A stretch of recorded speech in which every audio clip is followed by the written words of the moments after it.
Hey everyone, welcome to the Darksliders podcast with Doug and Brad. Hi.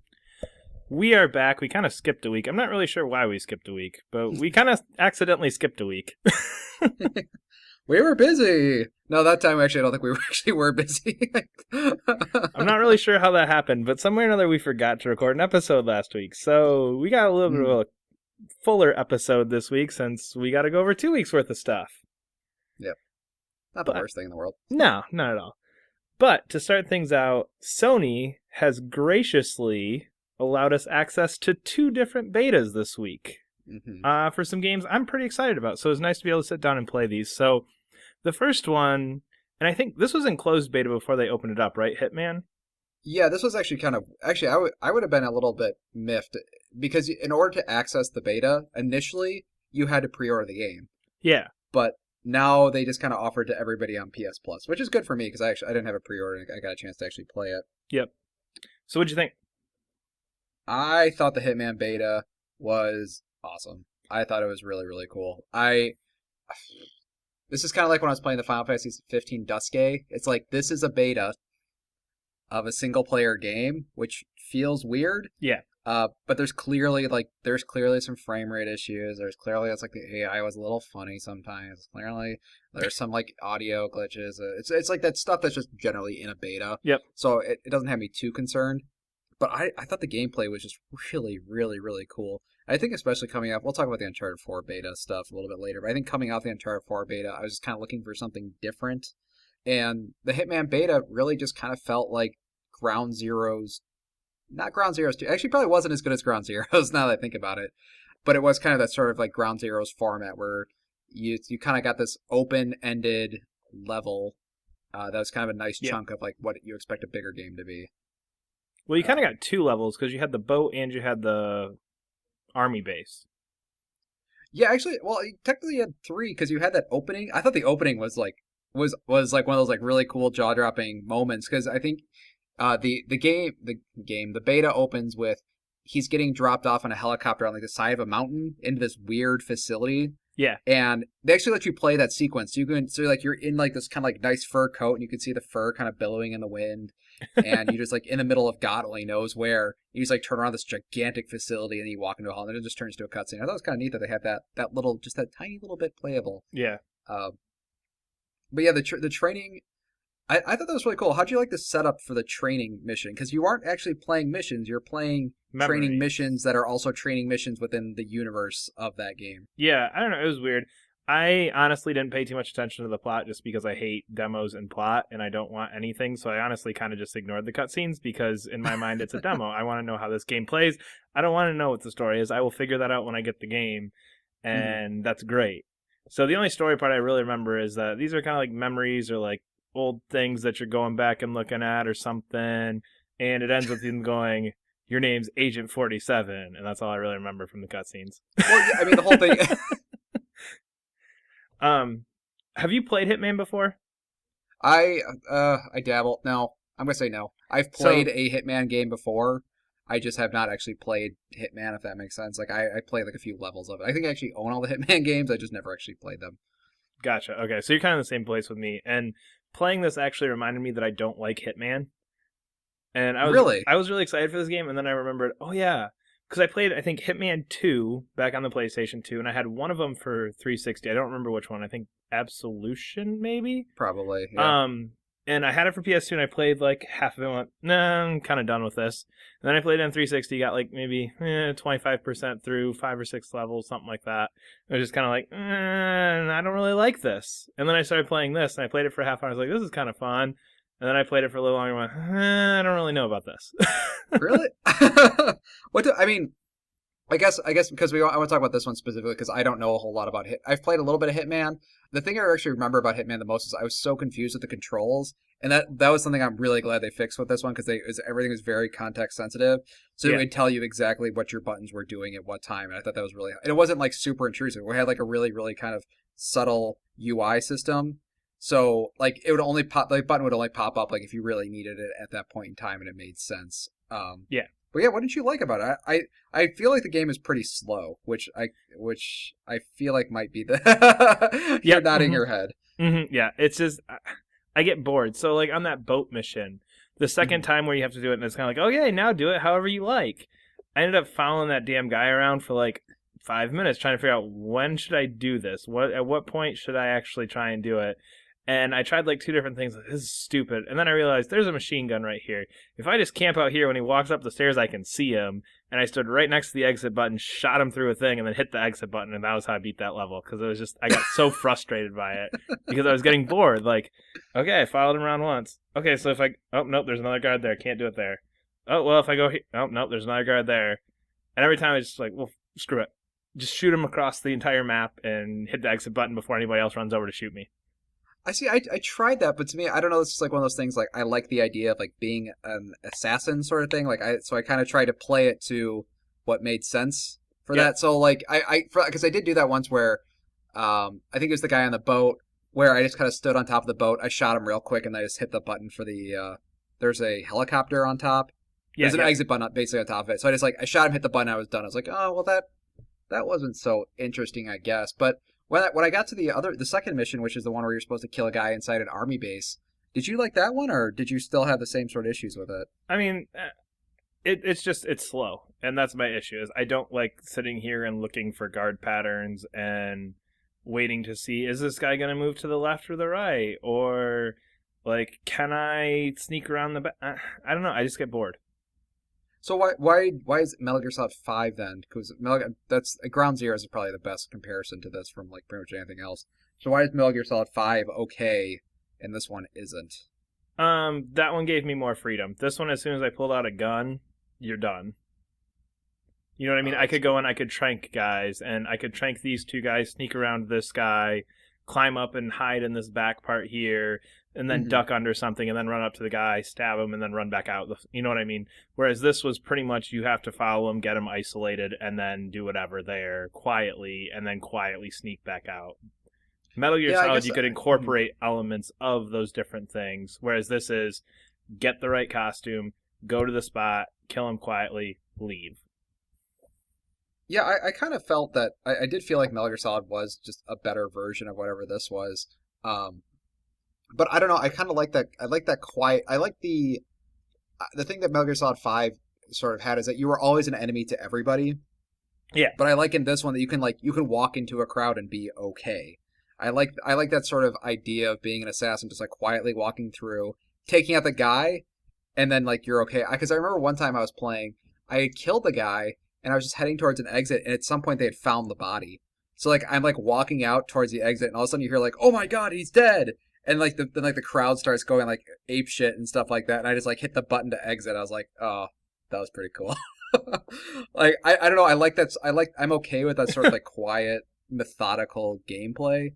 But right now, as playing it, I think it's a little bit janky, which doesn't help. No, not at all. And I feel like if it got tightened up a bit, I like the idea of the game. I guess right now, I feel like it does need to get tightened up to a bit because it does feel like there's just this like hint of jankiness to everything. And I feel like if everything was just a bit smoother, and you weren't really thinking about like, oh, okay, is this guy gonna see me? Like I want to know in my head beforehand, this guy will see me if I do this. Yeah. Instead of like, am I in that guy's view? I don't really know. Maybe I don't know. You want the old Metal Gear Solid vision cones? Well, not necessarily, but like and see exactly where they're looking. Well, yeah, but not like that. But like in Metal Gear Solid 5, I felt like I understood which way they're facing and things like that, and like if I could sneak around them and things like that. Well, this one, it's like I couldn't quite figure out. I don't know what it was about this game, like, but I just couldn't quite figure out like if they could see me or not, and that was a little bit frustrating. But I don't know. I feel like this game is one of those games that's a ton of potential. Like if they pull off this game, like right now, it feels like it's a good idea. It's just not there yet. I just feel like I'm hoping that the final one kind of irons out these issues. And I want to see what a real level is because these are just training levels. Like these are like it's a small little scenario that you can complete in like 5 seconds if you really wanted to. While like Hitman traditionally, and you see the videos and stuff, the levels are much bigger. But see, like this isn't a game that needs perfecting. This is Hitman, what, like 6, 7, something like that. Like this is a game that they already know, and it's a known quantity. And this is what Hitman is. And yes, you can tighten up those gameplay things, but the drastic situations of this are not going to change the overall feeling of it. No, and that's how I've always Hitman kind of has felt. never been this open. Hitman has definitely not been this open. Like I've played Blood Money and stuff. Like it's Hitman games are pretty open. They're not this open though. But again, all you're doing is you're just making it slightly more open. I mean, you're talking like this is this drastic change of like they need to nail this down, and this game has crazy potential. It does have huge potential, but it's still a Hitman game. I mean, it's still going to do the same things the other ones have done. It's just now you have a little bit more freedom in doing it. Okay. I guess I could see that. I don't know. I just think like with the addition of like just the huge crowds, because the Hitman Absolution kind of brought in like the huge crowd and hiding Yeah. within crowds that Hitman didn't have before, and I'm kind of hoping that because they've now done Hitman Absolution, but a little bit more open, that maybe it all kind of gels together with like the new and the old. But no, I can see what you're saying. Like yeah, like I agree. I don't think if people have played Hitman and don't like Hitman, I don't think this is going to convince them. But I never played Hitman. I did play a little bit, but I just thought this was really cool, and I really like the idea of just like more Ground Zeroes games where it's just like Yeah. open level, go do what you want. Here's like a million different ways to do stuff. I like that. Although there is something about it that it feels like they say that you have a ton of freedom to do stuff, but you don't really, and And I don't again, know what it is. and that was my issue. Is it's, oh yeah, you can kind of do this however you want, go do it. And it's like, well, no, really, you want me to do it your way? You're just telling me, hey, if you're good enough and you're lucky enough, you can do it another way, and we don't really care. But you really should do it this way. Yeah, And it did kind of feel that way, and I'm hoping that it's just because it's those training levels, which and are that like, was my thought as well, because like the first one, it's okay, you have to try on the guard disguised, or the, what was it? I think it was a mechanic to get on the boat, and then after you get the mechanic, you have to get the crew member uniform to go to the top floor, and you kind of had to go through that progression, and there really didn't seem like, especially in that first training, there was much other ones. Now obviously that's a tutorial, but even with the second one, I mean, or the army one, you still had a little bit more freedom, but it was still a lot of like, okay, to do this, you need to go find the soldier uniform. You don't mhm. have to, but that's one way to do it. And the game kind of gave you those paths. Whereas Metal Gear Solid, it was just kind of like, that's the guy, go. Yeah. But in Metal Gear Solid, you could also just like kill the guy and leave. True, Like the game wasn't about killing that guy. That was like a side mission almost. You know what I true, mean? It true, was true, a true. side mission. So I Yeah. don't know. I'm excited. I see, but right now I'm like I could spend $15 to see what this game is. You know what I mean? Yeah. So See, to me, I'm no. I played for an hour and I was bored, and I yeah. don't. It's just it's one of those things where this game, in theory, to me, is like, oh, I'm an assassin. Oh, I can put on different clothes and I go through this and I blend in and you kill the guy. And in theory, it's one of those. To me, it's perfect on paper, but I'm just not interested in actually playing it. Okay. No, that makes sense. That makes sense. I'm hoping that I think I will actually probably do the $15 just to get the first episode to see what it is. And I'm hoping that if they fix the like right now, I'm just excited for it, but I want to see if they fix the issues. And if they didn't, then yeah, I'd say it's a time to just jump out. Yeah. So the other beta, another highly anticipated game, Yeah. Uncharted 4, and this was a multiplayer specific beta. So it was their stress test for their servers. Which, when is this game coming out now? It got delayed again. Yeah, I don't know. I want Sometime to say it's May, May maybe something now. April or May, I think. I think it got pushed into May. I think it was supposed to be April. I think because it just got delayed an extra 2 weeks, like last week, I think.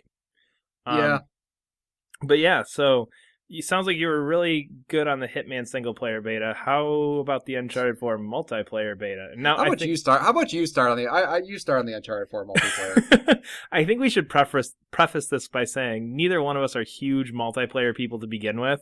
No. So that take these opinions with that. I'm not 100% where you are on it, but Oh no, I I really like Trackmania multiplayer. that doesn't count. That's not the same thing. That's like me saying I really like NHL multiplayer and Guitar Hero multiplayer, which I played a ton of Guitar Hero again. That game's still great. I think I'm just gonna try and fit that into every episode at this point Yeah, because that you might game's as well start awesome. getting paid for this shit. The Good game's Lord, awesome. continue. But yeah, I played I think 4 matches, and I I was done with it. I don't mind first person shooter. I mean, I played Battlefront. I put 20, 30 hours into Battlefront, and maybe that was because it said Star Wars on the box, but Yeah, I couldn't get into it. It felt way too loose to be a multiplayer game, to be really competitive. Like, I feel like I never had perfect control of my character, which is fine for single player Uncharted. But in a hmm multiplayer setting where I feel like I want to be very precise and I want everything to be tuned perfectly, I kind of felt like my character was all over the place, and I felt like I never had really good control of what was going on, and I feel like I just kind of sucked at it. But that might just be me. Yeah, I mean, well, just real quick for that, it is kind of weird because like your guns either have like a humongous radius of shot or like a single dot, and I was like, that was all. Yes. Those are your only options. It was like perfect accuracy, or just like this huge spread. It felt kind of weird. But yeah, the multiplayer. I don't know because you played a little bit of the Last of Us multiplayer, right? About 4 matches. Okay, all right. I was just curious. But yeah, I feel like just what this feels like a really good tacked on multiplayer, which is a horrible way to put that because I'm sure people spend a lot of time on it. But what I Yep. mean tacked on multiplayer, it's like Halo and Gears, their multiplayer and single player go hand in hand. Like you people got Halo just for the multiplayer. People get Gears just for the multiplayer. People get Madden just for the multiplayer. Like people get games just for the multiplayer. And Uncharted just never felt like a game that people got it just for the multiplayer. So it feels kind of more like an add-on rather than like an integral part of whatever Uncharted is. So it just kind of felt like it's like Uncharted without any of the things I like about Uncharted in it. Yeah. Like it doesn't have. I mean, it's a multiplayer game, so it just can't normally have these things. But like, there's no interesting characters. I mean, because your characters they look like those characters, but they're really just avatars. Yep. That's all it is. Yeah. You're not really playing Nathan Drake shooting, the character bad guys from Uncharted 3. They're just sort of skins, which I guess is okay, but I like Uncharted for the characters. I like Uncharted for the set pieces and the well, not graphics, but like the visual design. But and this one just kind of looks like, I don't know, like Call of Duty or just like any other game you've played where you're in like sort of a rundown town. And there's no set pieces, so it's not like it all adds up to something. There's no cutscene set piece or I mean, I understand these are not things that are inherently for multiplayer though, so I mean it makes sense they're not there. And then I don't know, it's just like there's no world of Uncharted in this. You're just playing like a multiplayer game that has an Uncharted skin on it, Yeah. and it's a multiplayer game I'm not super interested in. And it just kind of felt like, it's like, okay, I'm just guys shooting other guys. Like if this was an Uncharted series, would people be excited about this? Nope. Probably not. It's definitely has that back of the box thing to me where, okay, on the back of this box we can put multiplayer 16 or 8 versus 8 multiplayer 18 maps. Like it sounds like that good advertising piece. Like there is Yeah. an extra reason to buy this. Yes, you get your 10-hour awesome single player campaign, but there's also some multiplayer to keep you going if you really like it. And even though those things are very disconnected, and maybe, neither one of us has touched Uncharted 4 single player, so maybe they're going for a more action-based thing, but based on prior games in the series, like, that's, in my mind, combat has never been a strong point for Uncharted to begin with, Yeah. and I guess narrowing down the gameplay to where that is the singular focus is, okay, in a multiplayer game, your focus, like you were saying, is gameplay, and it is Yeah. shooting controls, and it is all those things, and just Uncharted to me never felt like a game that is designed around that. You mentioned Yeah. Halo and Gears. Gears, the combat in that and the gameplay in that is so finely tuned and so Mhm. like perfectly tuned that you can be just spot on with everything that it works. Whereas this, your characters when they turn, they kind of get like a little like half step and it looks a little funky and it doesn't, you know what I mean? And Yeah. it's a little bit harder to necessarily see how you fit into cover sometimes than you do with a game like Gears, where you just run up, hit the X button, and you're there. You start shooting right over right away. I don't know. It doesn't feel like what I want a multiplayer game to feel like. Yeah, and I think too with like Gears and Halo, like the setting is just more interesting in those games. Like I was trying to say before, like you're just playing in some random village that could be in any other Yeah, modern warfare shooter game. I mean, I like the lasso thing was pretty cool, but it just felt like it's like I felt like I'd played this before. And the thing is, like, I can understand some people really love this stuff too. I'm not. It's not bad. It's not poorly done. It's just not something I'm interested in at all. yeah. It's just not. There's nothing to do. And honestly, like I would rather, if they had an option to, just buy the single player content. That is interesting. I wonder. If somewhere down the road, if that's something that we could ever see, is okay. You can get Uncharted 4 for $40, single player campaign only, Yeah. $60 if you want the multiplayer. I feel like there was a game that did that where you could just buy the multiplayer, and I can't remember what it was. Um, It came out like 2 or 3 years ago, where it was like you had an option to just buy the multiplayer I component think of it. Killzone might do that. Maybe. There was No, something. no, but I mean, yeah, it's been done before, but that's the thing. But like, then you just have to start putting a price on how much your multiplayer is worth. And like, is this a $20? Is your multiplayer $20 game? I don't know. Is it a $10 game? I have no concept. It just depends. Like, because people will put like 60 hours into that thing, while they put 10 hours into the multiplayer. So how Yeah, much is that worth to people? I think that'd be a hard thing. And just put in the $60 package, we call it a day.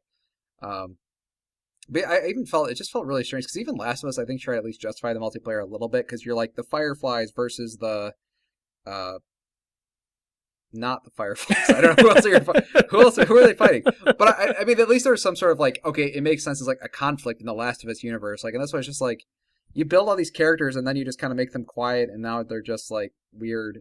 It feels like very PS2y and like PlayStation era when you like had those like multiplayer. It's yeah, like, oh, like I guess 007 is like a is like a good example of that, but I don't know. It just feels weird, especially because they've been trying to push Uncharted as like this.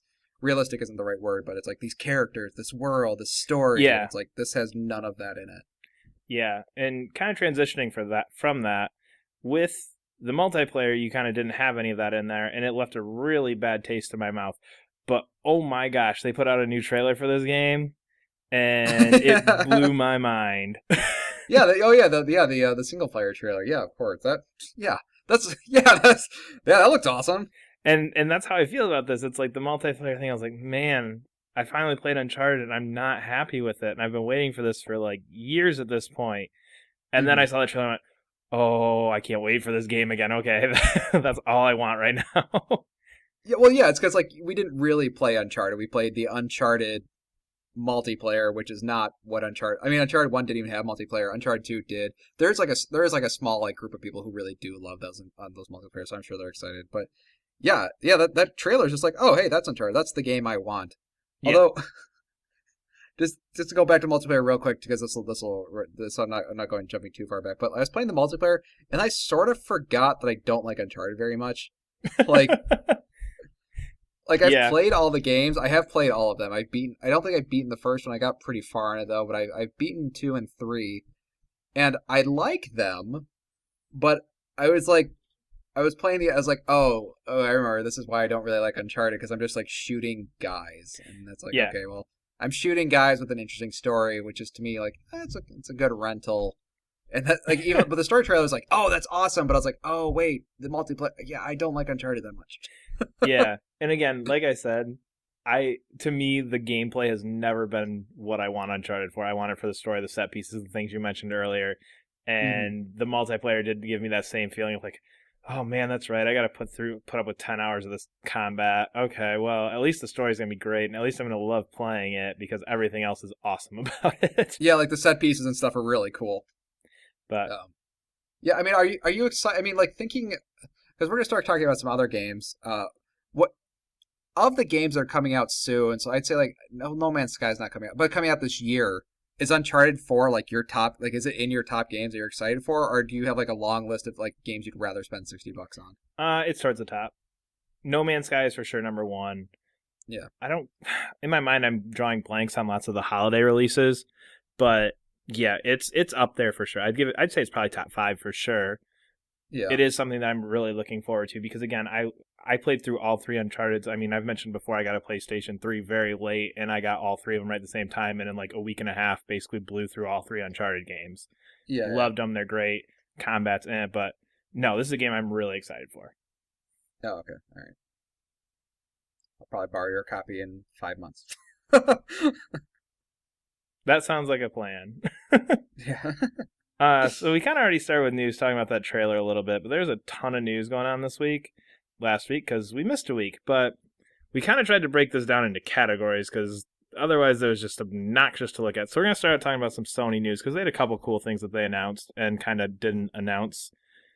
Mhm. So one thing that came out is there was a patent released for a power glove to hook in with the Sony VR that had a whole bunch of different stuff going on with it. Basically to use as some kind of hand controller to control things while you're doing VR stuff. Yeah. Um yeah, but it was just a patent that somebody found. I think it was finally published. But what I didn't realize until I read up on this a little bit more is they actually filed that in 2014. Yeah. They were doing a lot of weird stuff with Move for like a really, really Yeah. long time that just like never if you because I was watching like developer videos a long time ago, and like when they were first doing Move, like they were messing with like two controllers with one person. But I mean, not many games support it. Well, not many games like not many people had two Move controllers, like much less one, or like Yep. nobody had Move. So there's like a lot of weird stuff. So this could just be like one of those weird experiments that they were running, and it doesn't actually mean it's going to happen because if you look at the VR controllers for a lot of stuff like Vive and Oculus, like they have really really strange controllers. And Sony just never has released their weird version of this controller. Like every time they test out the VR, it's always with the with the DualShock 4. So I don't know. I mean, I guess it's time for Sony to have a weird controller. I just can't imagine. I don't know what Sony's going to do with VR, especially with NX coming up. How they're going to market that, or what the price point is, or if it's going to come with that glove or not. Or there's a lot of weird questions about PlayStation VR right now. Yeah. I can't see this glove coming, not anytime soon anyway. I don't even see this being a thing because I mean I feel like this is one of those things where like somebody had an idea and you trademark it, patent it, or whatever, just because like, oh man, that's an idea we might be interested in using, and we want to make sure we get that out of there. Like they had the what was it, the DualShock 4 controller that busted into two pieces for PlayStation Move for a while. That was a patent they filed. Like that. Yeah, that would have been 2014 as well. So I think this is just one of those like early pieces of tech in 2014. I mean, they've said they've been working on VR for years and years and years, and I think it's just one of those steps along the process where they went, this might be a direction we go in. Let's do the paperwork on it to make sure, just in case we want to go this way, we have that option. And I really think at this point with VR coming this year, it's not something we'll ever see. It's just one of those things that kind of got dug up and people went, whoa, what is this? Yeah. I mean, I think a lot of people got like a little too excited about that, but I mean, the VR does need a weird controller. I mean, like Sony just doesn't have their tactical feedback using hands in VR space right now. Every time you see, it's like somebody's just holding a controller, and all of their demos are like somebody's inside a thing. So I don't know. I'm curious. That's pretty much all. That's all I have to say about PSVR in general. Like, oh, I'm curious. Yeah, that about sums it up.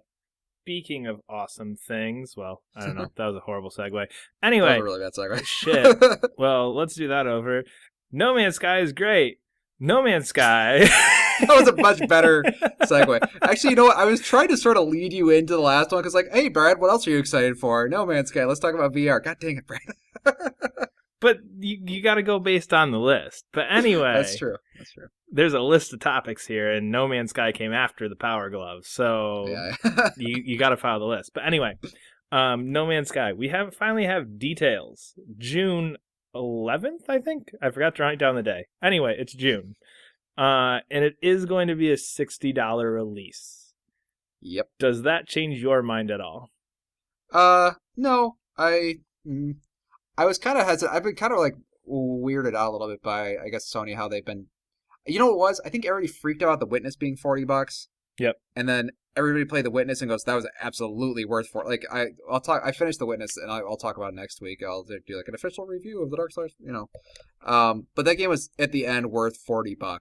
So I think people now are reacting to it a little bit heavily just because of the Street Fighter V debacle. Yeah. But this is like a totally different type of game. One that just like really hasn't been done before. So I don't know. I think I could see it. I mean, $60 doesn't sound unreasonable to me. I think people are still questioning like, well, what do you do in this? It's like, I can understand that thing, but it's like, you have a whole universe to explore in this game, and you're asking, what do you do? Like, you need it. You need it like redefined in like normal video game terms. Like, why? Like, why can't you just be happy with, just the fact that you can go like, explore these planets? I don't know. I'm sure there's many good reasons why people would be complaining. Are you? Because I think you're more interested in this game than I am. Dude, how does this affect your? Doesn't do a thing. They could tell me this game's $100 and I go buy it day one. Holy shit! I want this game so bad. Oh my god! That reminds me. There's something really cool. I was reading that they were talking about a quote unquote bug that the QA developers kept sending them, and what the bug was is that they would be in a space station, they'd fly down the planet, stay on the planet for a while, and then fly back up, and the space station wasn't there anymore, and they were filing it as a bug. But it turns out like the planets have their own rotation, so when they were landing, the planet was rotating. So when they came back up, like the space station was no longer in the exact spot because it had rotated. I was like, that is effing crazy. And you're asking me like what you can shoot in this? It's like, good lord, that just sounds like crazy. One thing I do want to talk about, that box art. You would be the only person who's going to sit here and go, "Oh, No Man's Sky, No Man's Sky," but the box is pretty. Dude, that box art is amazing. That box art. It is pretty, but what you just said, like, that to me is amazing. And how do you not want to have a 20-minute conversation about how that's a thing in a video game? And you're just going to pass that off and go, but the box art, oh my god. Oh no, we can talk about how that's a video game. I mean, if like, because I know you're super excited about it. No, I'm pumped about everything to do with this game. I don't care what you do. I don't care what it looks like. I don't care how much it costs. I don't care when it comes out. I want to play this game. I feel like last year, like the entire time. You know, I just realized this is like our 1-year anniversary podcast. Oh, that is. Probably should have mentioned that. Like a year ago, we were. Oh yeah, because like literally a year ago. Yeah, like the first one was published like March 2nd, 2015. So happy 1-year anniversary. If you made it halfway into this podcast, go us. Thanks for listening. Anyway, I've been pumped about this game forever, and literally at this point, there's nothing they can say to make me not buy this game day one. Yeah, it looks cool. It's definitely not my type, but yeah, I'm a little excited for it. I don't know. I don't know. You got to keep talking about it because I think I've heard everything I need to hear about. Like I understand the concept. I'm just like, when's it coming out? Like I just want to. Yeah. Yep. I want to try it. Like that is a game I would love to try before I bought. Like if they're like, here's 2 hours of like if I think a perfect thing with PS Plus, you get 2 hours to play in No Man's Sky to understand what this game is. I feel like that'd be a really good idea because I feel like that's something where the biggest issue people have with this is they don't know why is this a cool thing? And I think just giving them that, okay, because they used to do time trials on PS3 where it was like you get an hour, and whatever you get to in this game, you get an hour. Game's completely unlocked, you get an hour with it. I think that'd be a great thing to try with this just because I feel like a lot of people, are probably on that fence like you are going, what? I want to see how does this work? What does this look like? What does this actually end up being? I think that'd be a really cool thing for them to do with this. Yeah, so that's what I'm kind of like. I'm just kind of hoping I'll get invited over to your house when you buy it. It will be here day one.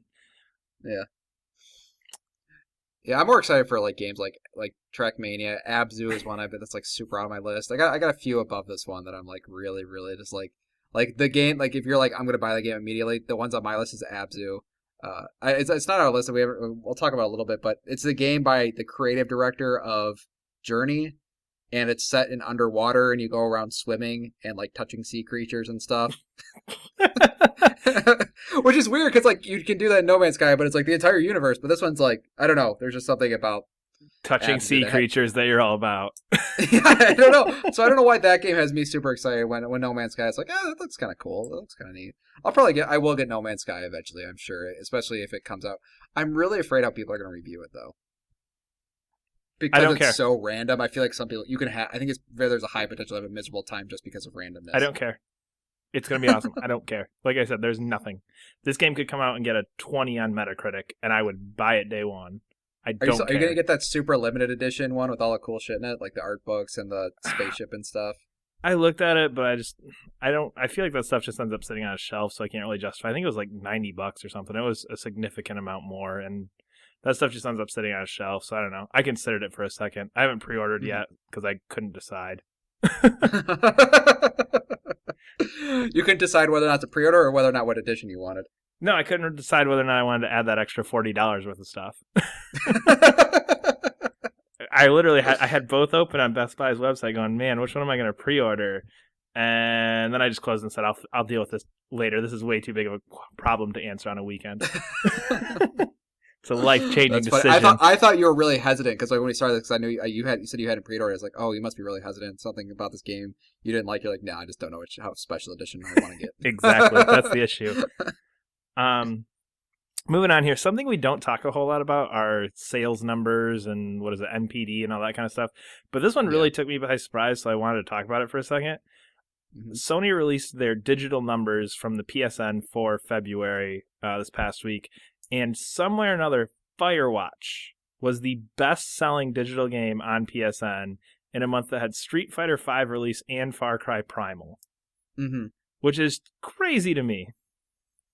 I think that's amazing. That makes me happy. That makes me very happy. It makes me very happy, and it's so cool to see a game like that is a completely different idea, a completely new, unique thing destroying things like that have, decades I long wouldn't say legacies. destroying. Let's not say destroying. Good point. I don't. They didn't release specific numbers. They just released a top 10 or something. But Yeah. it's so crazy to me that that game beat Street Fighter V digitally at least. Now, granted, Firewatch didn't have a physical release. Street Fighter did. Far Cry Hmm. did. So that, I mean, there's a little bit of effect there that they probably in the end ended up outselling them. But hearing this and then hearing the numbers The Witness did and how well The Witness did as well, Yeah, it's yeah, yeah. really cool to start seeing some of these more unique games not only being these really good games, but also kind of getting some sales numbers for recognition that they really deserve, and to see those smaller developers really getting some money thrown at them this way. Yeah, no, I thought that was really cool too. I think the big thing that sort of sets these apart, I feel like when a small game makes it big, I feel like sometimes if I'm a big publisher, the first thing is like, oh wow, that game didn't cost a lot for them to make, so we should make cheaper games. But that's what I think like a normal thing. But Ubisoft is kind of like when we talk about Ubisoft, it's like as long as the game is clearly made as like a passion project, people will be interested in it. I think that there's still that sort of like roll the dice of you can make the best game ever and some people just won't buy it. But it's clear like from the interviews of Firewatch and The Witness, it's like they believed in this game. Like this is the game they wanted to Yeah, make. This is the game that, they talk there's you can just hear their interviews they're very, very passionate about this game. So it is cool when you see these games that like on PS3 era, like I remember Braid was a really big deal. That was like the first indie game. Like we're moving from Braid to this like $40 The Witness and these in this Firewatch game that wasn't expensive, but like they're coming up against Street Fighter games. Like that's insane. And very cool. yeah, yeah. I think it's a good move to see more of that variety come out and to see every game getting recognized more so than just, and Call of Duty's on top of the sales again. Well, Hmm. Madden sold a bunch again. Oh, there's a new Far Cry coming out next month. That'll probably sell like crazy. But actually going, okay, no, like a game like Firewatch can do this. A game like Firewatch can make money. And it gets me really excited because hopefully it trends more towards passion projects like you were talking about, more so than just, oh shit, let's throw up some cheap $20 game. People buy the hell out of that if it looks pretty. Yeah, yeah, yeah. There's Yeah, I think that sort of passion is kind of being. I feel like a lot of games now, whether or not they're not all amazing games. I won't say that, but I feel like you can see a lot more games have a lot more passion behind. It doesn't They don't feel as cranked out anymore as they used to. Like even Call of Duty Black Ops 3, which I don't have a lot of interest in. Like they did some really weird stuff with that zombie mode. Like they said during like a 1920s, time splitteries era. Like that's not something you would normally do with these sort of franchises. And it feels like everybody like Far Cry Primal. While I don't really like Far Cry games, like that's kind of a neat game. Just that idea is a neat game. It's like there's clearly people like they're thinking about games differently. Like I'm not sure if it's people are just not no longer happy with just like churning out the same game year after year, or yeah, like they're like, you know what, devs, do what you want. Like we're gonna put some criteria on you, but you can start branching out a bit. yeah. Either way, I think it's good in the long run. Yeah. Something that's not quite so good. Resident Evil. It's the 20th anniversary. Why is that? Well, that's a good thing. No, that's good. But because it's the 20th anniversary, instead of giving us Resident Evil 7, which I want, they Uh-huh. decided we need more places to buy and give them money for the old games. So Mm-hmm. they are re-releasing on PS4 and Xbox One Resident Evil 6, 5, and 4.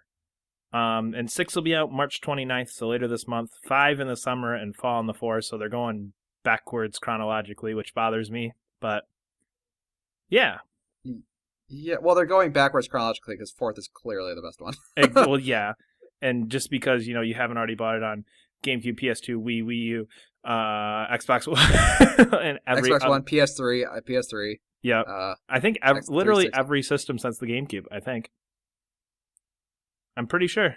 It's not on original Xbox. I don't think it's on original Xbox, but Yeah. yeah, I'd Okay. agree Yep. with you. Yep. It's even on. So It's not even on like technically it's on cell phones too. So it's yeah. yeah, I don't know. It's one of those things where it's just like, man, like just announce Resident Evil 7 already. That's what we all want. Capcom's being weird. I feel like Capcom might just be like straight out of money.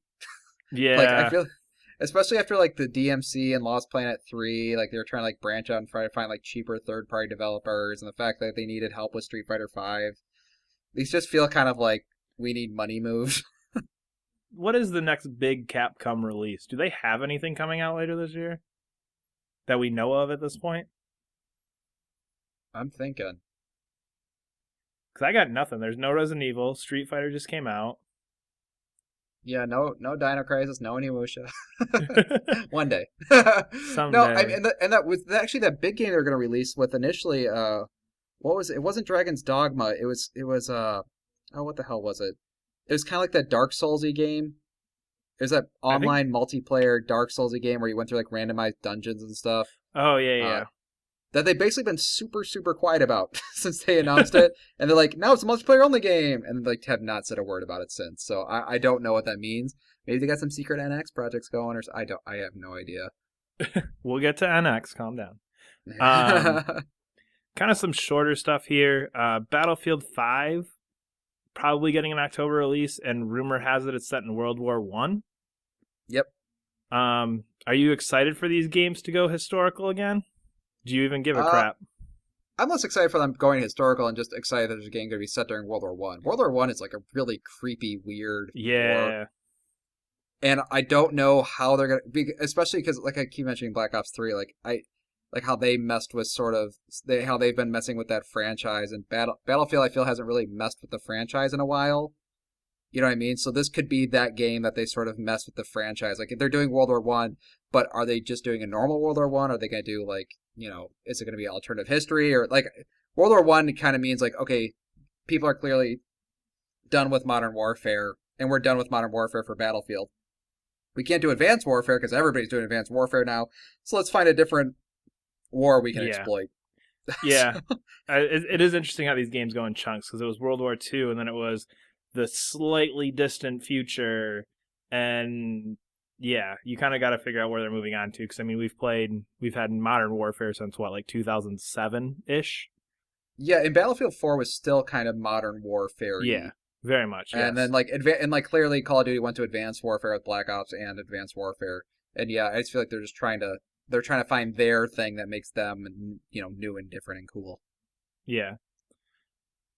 Other EA news, Mirror's Edge got some new Mhm. gameplay trailers. You were all excited about this, and I didn't watch them until we just started talking. You're getting all kinds of pissed at me because I was not impressed. So tell me why I What the should have been hell? How can you impressed. not be impressed with that? It's like it's Mirror's Edge 2. Like I guess it's just more confirmation that it's Mirror's Edge 2, and they're doing some cool things. Like when you click on the combat one, it's like we don't need guns. I was like, yeah, we don't need guns.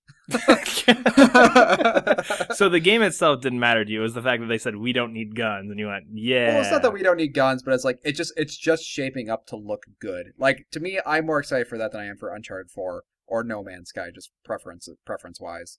See, I liked the movement trailer. So there was a movement and a combat trailer. The movement trailer Yep. was fantastic because they kind of got rid of, or at least it looked like they got rid of kind of the orange guided line path that you had in Mirror's Edge 1, where a lot of it was kind of that run to the next orange thing. Yeah, yeah. And it looked much more open, which was really cool. The combat one, I just looked at and went, oh god, I forgot how bad the combat is in this stupid game. I do not want to do this. This does not look like fun. I would say it's hard because I feel like Mirror's Edge combat isn't really combat. It's more like I don't know how to describe. I don't know how to describe it, but I think the one thing they're trying to do is like you always should be like kind of like with Doom, like you should always be running forward. So the combat should be like you run kind of tap tap tap, run, tap tap tap, run. So I'm hoping that I think there's going to be some sort of like rhythmy aspect to it, which I think could be kind of fun.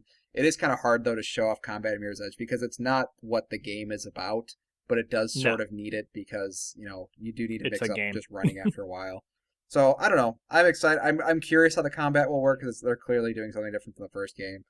I don't know. It just looked like what it was is when I was watching that because I remember they did the initial Mirror's Edge reveal. I don't know how many years, maybe 2 years ago now. I was like, the game's not gonna look that good. It's just, It in does. gameplay, it's just not gonna look that good, and it does. It just straight up looks as good as that initial trailer did, and I was just like, oh, that's pretty cool. Like they made a Mirror's Edge 2 that looks just effing incredible, and I don't know. Just to me, it's just like, oh, it's shaping up nicely. I'm really. When is that coming out? Is that coming out? May 23, I believe.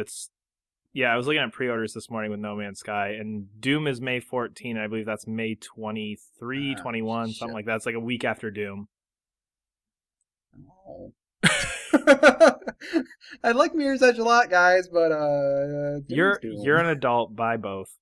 Anyway, No, no two games are worth $120 to me. No way. you're an I made adult, that buy mistake both. twice. Not doing it again. You're an adult, buy both. Anyway, moving on to some Xbox news.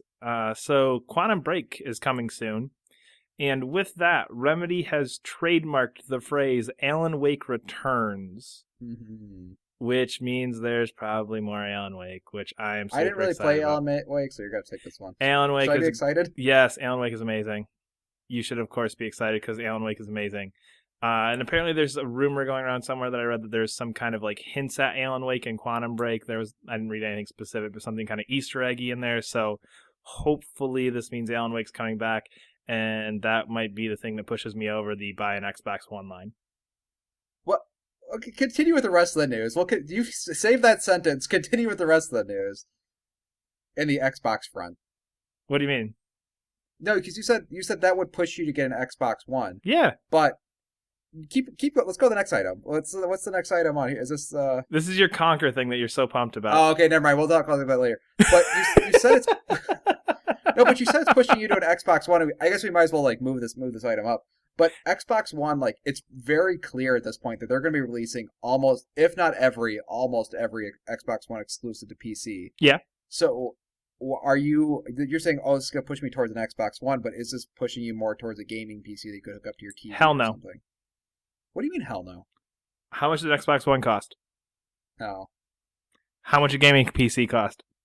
Oh, okay. Is that really all it is to you? Yes. Is that it? 100%. Oh, okay. I don't. I have no desire to go and spend. I mean, knowing what I know and the way gaming PCs goes, I would want to spend like $2,000 to get a gaming PC, so I don't have to buy another one in a year and a half, or I don't have to spend a couple $100 every year updating it. And well, that's funny. Speaking of Xbox One, they are talking about doing that though. Yeah, but again, like incremental updates, like I can't see them going to a thing where, okay, I spend $2,000 on a gaming PC, say next month, right? Yeah. By next year, I need to put in a new $400 video card. I wouldn't say it's that bad, but I can see it being around. You know what I'm bad. saying? Like, okay, maybe not in a year, but within 2 years, I probably have to put another $300 to $500 in, whether it's RAM, OS, whatever thing it is. With every 2 years in my mind, I have to add $500, and then after maybe 3 or 4 years, I have to buy a new one. And maybe that's completely ignorant on my part. I haven't actually owned a real PC in probably 10 years, so maybe that's ignorant on my part. About like that. Yeah, I would say your thing should be 2 to 3 years sounds about right. But again, so to me, that's much more of a huge monetary investment. Whereas an Xbox One, yeah, it's what are they going for now? $350, I think. Yeah, $350, even cheaper than that. Really? Yeah. So I spend $350 on an Xbox One, and maybe in 2 years, Microsoft says, "Hey, we're gonna update it, and now you have to buy this like $200 add-on." You know what I mean? Yeah. Just money-wise, that's still a huge difference. So the PC thing doesn't affect me at all in terms of my getting an Xbox One. I think it's a good idea for them just to expand who can play their game, especially the varying reports of how far they're trailing this generation. I think they're going to need that to stay competitive and to have the Xbox brand be something that's worth Microsoft's time. So I don't know. I mean, Microsoft is like their like PC, like that is what Microsoft was born and raised on PC. So I guess this isn't totally weird, but it's really strange that like, especially with the NX rumors coming up, it feels like Microsoft is sort of like dropping back from being PlayStation's big rival, and like if Nintendo does what they say they're gonna do, well, they haven't really said anything to be honest, but I could see Nintendo replacing Microsoft as Sony's big competitor. And we go back to the PlayStation 1, Nintendo 64 era. Yeah, which would be pretty cool. Like I think that'd be pretty cool. Yeah, and I think Microsoft's only been in the space 15 years maybe now, versus Sony's 25. No, they just had the 20th anniversary. No, they just had 20th anniversaries, I think, 2 years ago. So I think they're like 22. Okay. Oh, yeah, they're like 95. They were 95, so yeah, it's 20. Yeah, and Microsoft was, I want to say, like 2002, 2001, somewhere around there. Yeah. And then, Nintendo's 800. But again, I think it just goes back to like Sony and Nintendo. I feel like they feel like the video game space is theirs. And Microsoft, I feel like, kind of was like, well, with our brand, we can push into that space and see how it goes. And I think the way the 360 took off, I think they're like, holy crap, we're the king of this space. Almost they pulled a Sony is what they did. Yep, that's exactly what I was going to say, is they pulled a PS3 of like, I can do whatever the hell I want, and you're going to buy my shit. And people went, no, we're not. Yeah. Yeah, and it's like, okay, well, we're going to go back to being humble, so we're going to do something. And every time a company goes humble, they do something cool, which is, starting to release stuff Yep. on PC and things like that. I'm really curious if Sony's going to start following suit, though. You know what I mean? Like, I don't think know. I Bloodborne feel will like, ever come out on PC, but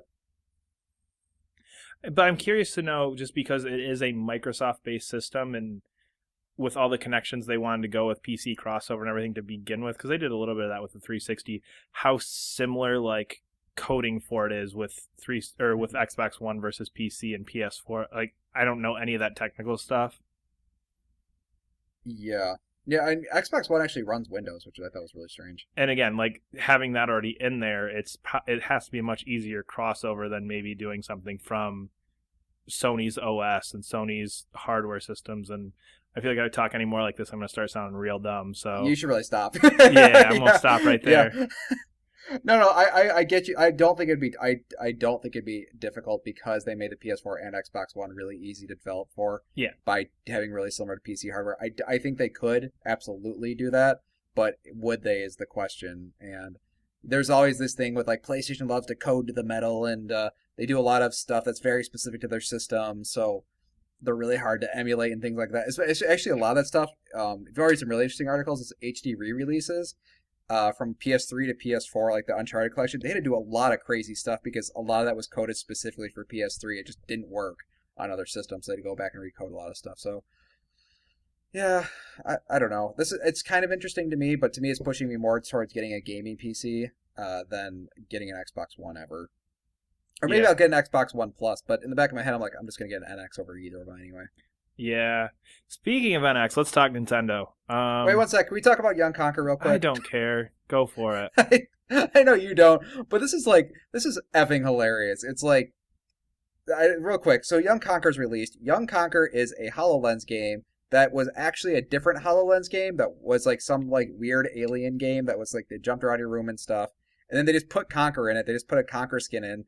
The guy who did the voice recording for Conquer didn't realize that they were going to use that version of Conquer. They thought they actually said, I thought they were going to use the assets from Project Spark, which were pretty cool. Like, it just looked like Conquer. He's like, oh, I thought they were going to use those assets. I never saw this. And like, on like the day that trailer came out, he just released a Vine of himself like just drinking hard liquor.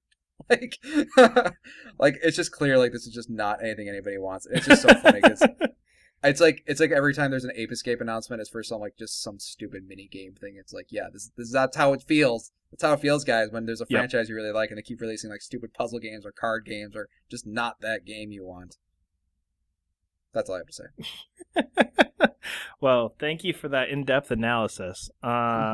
Anyway, Nintendo. Funny. They don't know what to do with Conquer. Nintendo. Third time. Shut up. So, new Pokemon, 3DS, coming, holiday 2016, Sun and Moon. Mm-hmm. Yeah, they released a trailer. No gameplay, no concept art, no anything. But no, they released concept art. They actually did have concept art for like trucks and weird things. Yeah, okay. I guess there was a little bit, but no. In general, there wasn't much. Trailer though, even though there wasn't a whole lot to it in terms of what's new about this, I really want to play this game. Why? Like when I watched that trailer, I was like, "Oh, I like Red and Blue," and then it's like, "Oh," and then I missed like, I don't know. They're like, what is it? Their 15th anniversary. I was like, "Oh, I clearly 20. missed like, is it 20? Yep. Seriously? Yep. So I missed like 19 years of those games. So I'm not like, well, I'm not that far behind. I think I stopped at like gold and silver. But anyway, no, it was just like one of those things where like looking at it made me go, man, I really did like Pokemon back in the day. I'm really curious to try that again. Man, that looks way different than it did on my Game Boy Color. Yeah. Maybe I should think about this. I tried playing a Pokemon game like not recently. I'd say like 2 or 3 years ago. I got Pearl for Nintendo DS, and like I got my first Pokemon battle. I was like, I don't know what that Pokemon is, and I just shut it off. Playing. I guess that would be kind of the discouraging thing. Is that was kind of the cool thing about the first one is there's 150. You know all of them, and they all have different characteristics, and it seems feasible to be able to get all of them and to know about all of them. Whereas now they've got to be up to like thousands. I mean, I think that's what kind of drove me away with Gold and Silver. Is like Red and Blue. I was to the point where I'm gonna get all of them. I want every single one of those damn things, and Yeah. I want every single one. And then I got to Gold and Silver, and I think they upped it to 250, and it was like I got to like 175, 180. I was like, I kind of just want my 150. Yeah. And then they got to like three. I think they're at 750-ish now. Damn. Yeah, which is a lot of Pokemon. So when I see this, I'm like, you know what it is? It's like until they announce the game that is in my head, like everybody's like, you know what, it could be a good Pokemon game, like an open world multiplayer thing where it's like 3D adventure where I'm going around with my Pokemon and it's like going on a Pokemon adventure. It's like that's just game is never happening. So I don't know. No. I feel like when I saw that, when I was like, oh, that's kind of cool. Like they showed the evolution of the game, and it is an evolution. It just felt like it's like, oh, it's the same game, sort of with better graphics, which is a really bad way to put it. I'm sure. I'm sure there's amazing gameplay aspects to it, but like really, it's like the tenets of the series have been so similar that it's like I don't know why I should be excited about this one if I haven't been excited about the last 8. And I think that's what the trailer to me, like as soon as I start thinking about it, it's like, no, I really don't care. But it plays so hard on that nostalgia factor. It's like, It does. It does. The trailer's pretty cool. I oh, like the trailer. Pokemon, yeah, I was all about that for a while, but I'm not anymore. Yeah. I mean, I'm pretty. I mean, it looks interesting. It's just like they didn't show anything. Like they announced the title is what they did. So I mean, they could be doing something really drastic, and I might be like, oh, that's kind of neat. I'm much more interested in whatever an NX Pokemon might be. Like that has me very curious. Yeah, and especially getting into this crazy rumor or list of rumor and features that was released this past week. Mhm. Holy crap! Reading this, I am excited. I thought this was bullshit until I had heard that the guy who leaked this might actually he's leaked other stuff that has come to Yeah, fruition. so this was completely leaked. None of this is confirmed. None of this is anything. But the guy who leaked, I think he had what 4 or 5 other things that he's leaked that were pretty much spot on. Yeah, yeah, yeah. So that gives it a little bit more validity. But again, all rumors. But some of this stuff sounds awesome. So yeah, let's just kind of go through a couple things on here that are kind of cool sounding about this. So the NX has a wireless HDMI dongle that attaches flush to the back of the device, which I think lends a lot more to that rumor that this is a handheld slash full system type hybrid thing. Oh, I didn't think about that. I don't know because You know what I'm I didn't saying? highlight that because that was an interesting to me. I never actually thought about that. Because to me, what this is saying is I have this little HDMI thing. It clicks onto the back of it. I walk up to a TV. I plug it in. Boom. Things on the TV playing from the same thing I'm holding in my hand. I think Oh, that's so they kind sort of of expect you to like take it to your friend, like, oh, bring your NX to your friend's house, and it's like you yeah. just pick it up and walk out with it. Oh, that is kind of cool. That's what I think this means. I don't, again, all rumors, all speculation, but to me it's like I just pop it into the TV and it just clicks over there, kind of like the game streams to my Wii U gamepad. And that to me is really That's cool. what I Like just, understand. okay, I'm in my Sorry, I never thought about that. That makes a lot more sense now with that. Damn, that is kind of cool, like a mobile console sort of thing. Yeah, exactly. Like it is that hybrid. It is okay, I have my 3DS and now I can plug it into my TV and now it's on my TV. Which that would be so good. Yeah, I'm curious. It's like, but like when I talk about the hardware and stuff, this thing kind of sounds beefy. It just needs to be like in a larger, like it couldn't be in a case you could carry around easily. And again, and that's I don't know what this will look like, and none of us do. But a couple other things here. So it uses an evolved version of the Wii U's streaming tech to display an HD on the TV screen. Well, that kind of makes sense. Going with that actually makes sense with the wireless dongle. Then that instead of actually streaming to a pad of any sort, it's using the TV as the pad. Yeah, it's kind of going the opposite direction of the Wii U. Yeah. Oh, damn, that is really neat. Yeah, get excited. This one actually sounds irritating to me, and I hope there's a way to turn it off if this is true, but the analog controls for movements have small motors in them for full haptic feedback. If you control a character and hit a wall, the stick moves away from the wall to simulate walking into it. That'd be something I feel like. Well, okay, this to me is like, man, why does my controller shake? Rumble's dumb. I think it's whatever. I think it's just next gen Rumble. Not PS3. Xbox One has a little bit about this with like the triggers. Like the triggers can rumble Oh, separately. yeah. So I don't know. It sounds kind of neat. It's just something that I think I have to try first before I like because I just feel it's like with like when you first heard that like Rumble was coming, it's like that's dumb. Why would I want to do that? So I think this might be interesting. Just need to That's true. I actually. guess kind of that slight evolution in controller technology. Because I mean, if you look at the 6-axis controller for the PlayStation 3 and how hard that thing tanked when you took away Rumble, and Rumble Yeah, seems yeah, like such a minor thing, that this could end up being that same thing where it's like, oh, it just makes sense that my controller would do that, and 5 years from now we'll be talking like, oh, why doesn't my controller do that? So could be yeah. interesting. And it does Um, confirm analog controls, which is nice. Like there's not. Hopefully, there's not gonna be anything too weird. Yeah. yeah, that's true. So we still got our sticks.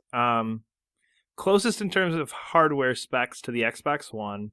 Any game that can run on Mhm. PlayStation 4 or Xbox One can easily run on the NX with near zero modifications. So we are getting And that that goes in full with the graphical upgrade, not kind of a... yeah. That kind of goes with the other thing. It's like one third party says it's the easiest device we've ever developed for. You just take your code, compile it, and it works. And to me, like those two things immediately sound like bullshit. I was like, that no. Like I don't know a whole lot about compiling, but that sounds like bullcrap. Um, so I don't quite understand what that means. Is that to me that could be though is like because PS4 and Xbox One are already set up as a PC, the Wii U is just sort of another kind of PC hardware thing. So maybe it does Yeah, sort of do that, but I don't know. That sounds like bullshit. I don't know how else to yeah. say.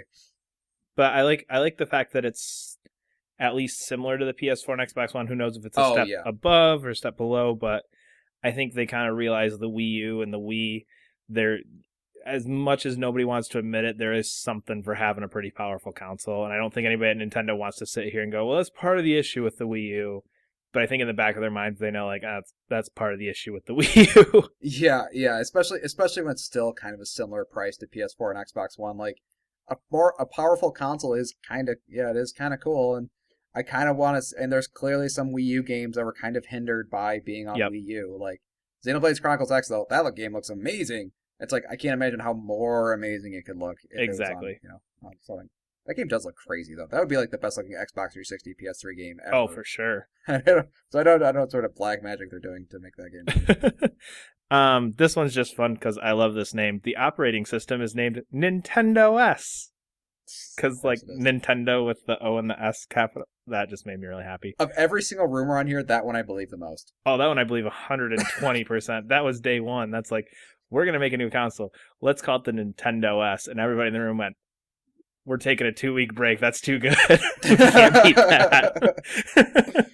I'm hoping that I hope they just make it like, this is gonna sound dumb. I hope they just make it like PS4 and Xbox One. Like, there's a lot of weird shit that goes on with buying digital games on Nintendo consoles, Yeah, which they need makes to me fix very that. much not want to get Nintendo consoles, especially with like we complain about Vita. It's like, oh, you can't really transfer cards easily, but from what I understand with Nintendo, it's like crazy the amount of like hoops you have to jump through to get from one system Yeah. to another.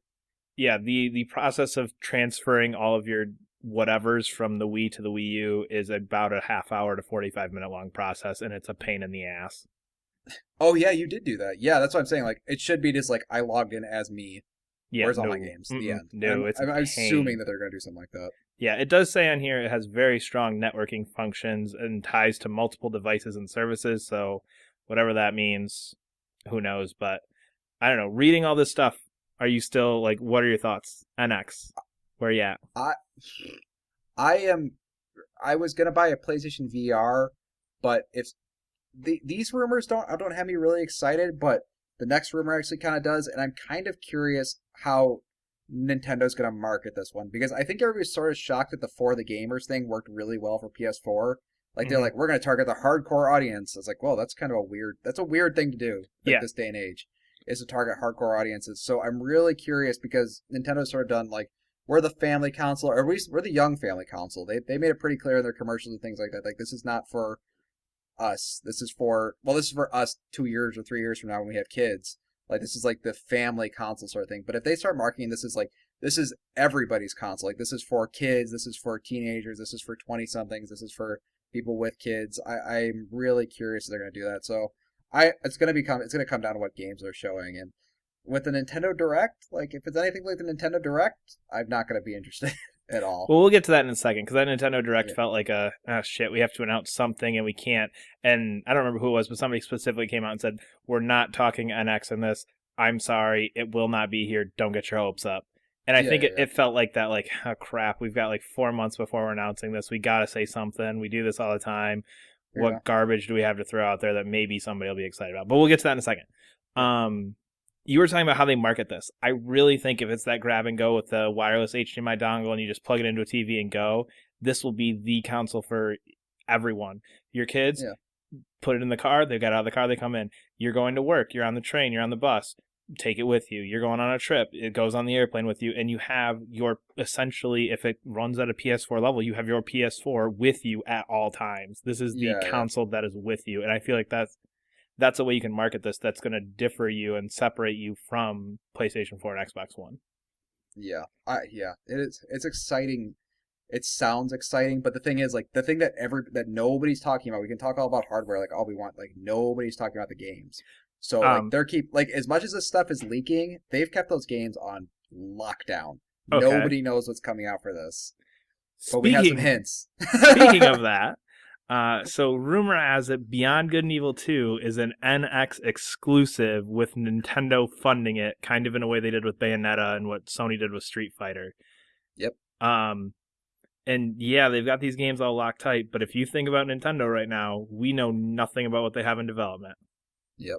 They And have Beyond Good and they have Evil 2 is a Zelda good coming. start. Yep. And if you think they start the system with Beyond Good and Evil 2, they start it with the crossover Zelda that's pretty much at this point a done deal that it's a Wii U NX crossover game. You start with Yeah. those two. There's no real new Mario announced. They announced a new Paper Mario in the Direct, which we'll talk about in a second again. But Mhm. there is not much else going on right now. We don't know what Retro's doing, which is one of their big ones. We don't know, what a lot of the Nintendo people are doing right now. Yeah. So The I only feel like yeah. the only Nintendo games we really know this year for sure that are the big ones. I mean, you've got Mhm. like Metroid Freedom Force and you've got like the new Kirby game, which we'll talk about. The only big ones we know about this year are Star Fox and the new 3DS Pokemon. And I put Zelda. Zelda is supposed to come out sometime too, But but yeah, but again, if but that's coming out for Zelda's NX. again, so Yeah. every Nintendo studio it sounds like is shifting there, so it could be crazy. Mhm. Oh um, yeah. Like that's a good Beyond Good and Evil too. And the thing is, like people really seem to hate this sometimes, but I love when a game goes exclusive because otherwise it never would have gotten made. Um, yeah, like I'm okay with that. I'm completely okay. It's like Street Fighter Five is a little funny. I'll say that one's a little funny. That just sounds like broke Capcom. But Beyond Good and but Beyond Good and Evil, just like that game was never getting. I actually don't like Beyond Good and Evil. I'll make that clear up front. But I know at the very least there are games that I really like that would be kind of similar. Like I really really love Ape Escape, but I know there's not a whole lot of people who are like really hyped for a new Ape Escape. But there's a lot of people excited for this, so it is kind of getting that hardcore audience. And like right now, like you're saying, it's like we just know Zelda and Beyond Good and Evil, and like maybe Beyond Good and Evil too. Like even as a maybe, that is a weird lineup. That's an interesting lineup. That's uh-huh. not a kids lineup. Like that's targeting a different audience, and that's exciting shit. Yep, and it could be a very interesting end of 2016, depending on what this thing looks like. Yeah, and especially because they're gonna be hitting PSVR like right at the same time. Like they're gonna be locking heads, and I'm really curious which one's gonna come out on top. Yeah, that'll be interesting to Yeah, see. So to wrap all this up, there was a Nintendo Direct, and yeah, that happened. yeah. So Um, until the NX comes out, they got a lot of like, ooh. I really hope this isn't what they're like setting up NX marketing to be, because if you're not interested in these series, none of this is Nobody interesting. cares. Yeah, Dragon Quest VII coming out in the Hmm. West in 2016. I don't know if we knew that or not before. Fire Emblem X Shin Megami had some stuff about it. That's It happening. just that game still looks garbagey. Like I'm glad everybody's kind of on the same page with that. Like even people who like Fire Emblem, people like Shin Megami, just in general, like everybody's kind of like that game looks like garbage. Yep.